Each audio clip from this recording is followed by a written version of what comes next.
अमीर ननद की गरीब भाभी। रीना एक मध्यम परिवार की लड़की थी, लेकिन उसकी भाभी शिवानी एक बड़े घर की बेटी।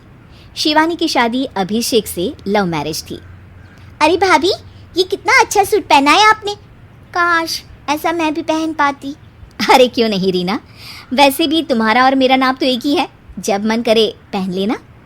भाभी, आपको आपके पापा ने कितने अच्छे कपड़े गहने दिए हैं। मैं उनकी इकलौती बेटी जो हूँ। बेटी तो मैं भी इकलौती हूँ, लेकिन क्या करे, पापा है नहीं, पता नहीं कैसे होगी मेरी शादी। तभी वहाँ शिवानी की सास आ जाती है। अरे क्यों नहीं करेगा भाई तेरी शादी धूमधाम से, आखिर जिम्मेदारी है तो उसकी। और वो दिन भी आ जाता है जब रीना की शादी तय हो जाती है। अभिषेक, क्या हुआ? आप इतने परेशान तो कभी नहीं दिखे, कोई बात है तो बताइए मुझे। अरे शिवानी, वैसे तो शादी का सारा इंतज़ाम हो गया है, लेकिन गहनों का रेट तो आसमान छू रहा है। कैसे क्या करूं, कुछ समझ में ही नहीं आ रहा। थोड़ी देर में शिवानी अपने पूरे गहने अभिषेक के सामने रख देती है। ये लीजिए, गहनों का इंतजाम भी हो गया। अरे नहीं नहीं शिवानी, मैं ये गहने किसी हालत में भी नहीं ले सकता। ये तुम्हारे पिता ने तुम्हें दिया था, और तुम हो कि। तभी वहाँ सास आ जाती है। अरे तो क्या हुआ, इसकी तो हो गई ना शादी, अब किसे दिखाने हैं इसने गहने। सास गहनों का डिब्बा शिवानी के हाथ से लेकर वहाँ से चली जाती है। रीना की शादी धूमधाम से होती है और अब वो बड़े घर की बहू बन जाती है। वहीं रीना की शादी के बाद शिवानी और अभिषेक उसकी शादी के कर्जों से डूब जाते हैं। मैं सोच रही हूँ नौकरी करनी शुरू कर दूँ, वैसे भी पढ़ी लिखी हूँ, आपकी थोड़ी मदद भी हो जाएगी। वैसे शिवानी कुछ दिन कर लो तो अच्छा ही होगा, क्योंकि ज़रूरत भी है। अब शिवानी भी नौकरी करने लगती है और घर खर्चे में अभिषेक का हाथ बटाती है। एक दिन शिवानी, रीना का फोन आया था, कह रही थी कि आने वाले त्योहार में उसके ससुराल जाना है। ठीक है माँ।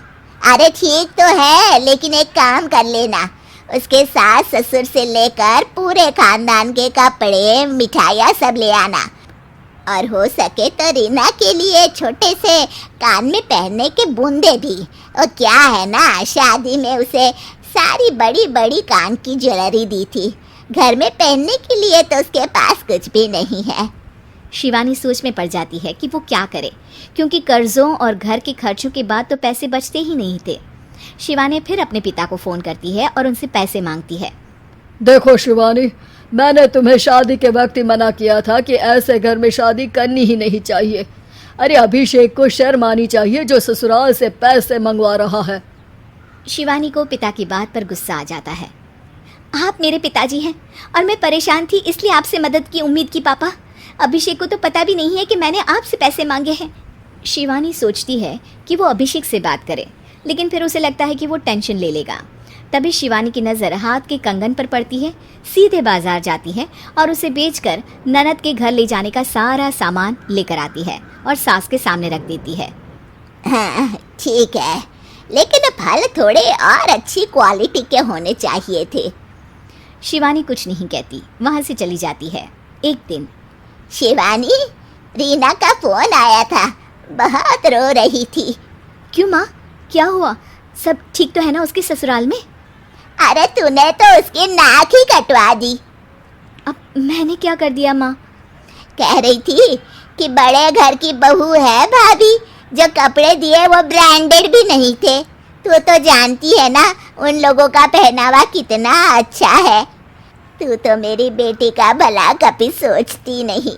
हाय भगवान, अरे बड़े घर की बहू है, इसी बात की जलन है ना तुझे, लेकिन याद रख मेरी बेटी का सोचने के लिए भगवान है, तुम लोग कभी उसका बुरा नहीं कर पाओगे। अब शिवानी के मन में सवाल था कि क्या ईश्वर सिर्फ रीना के साथ है, उसके साथ नहीं? लेकिन उसे सुकून था कि वो अभिषेक के साथ उसकी जिम्मेदारियों को निभाने में बराबरी की हकदार है। शिवानी वहाँ से चली जाती है। वो सास से कुछ नहीं कहती, क्योंकि अमीर घर की बहू बनकर रीना को भले ही सुकून ना हो, लेकिन गरीब घर की बहू बनकर शिवानी खुश है, क्योंकि खुशी पैसों से नहीं परिस्थितियों पर निर्भर करती है।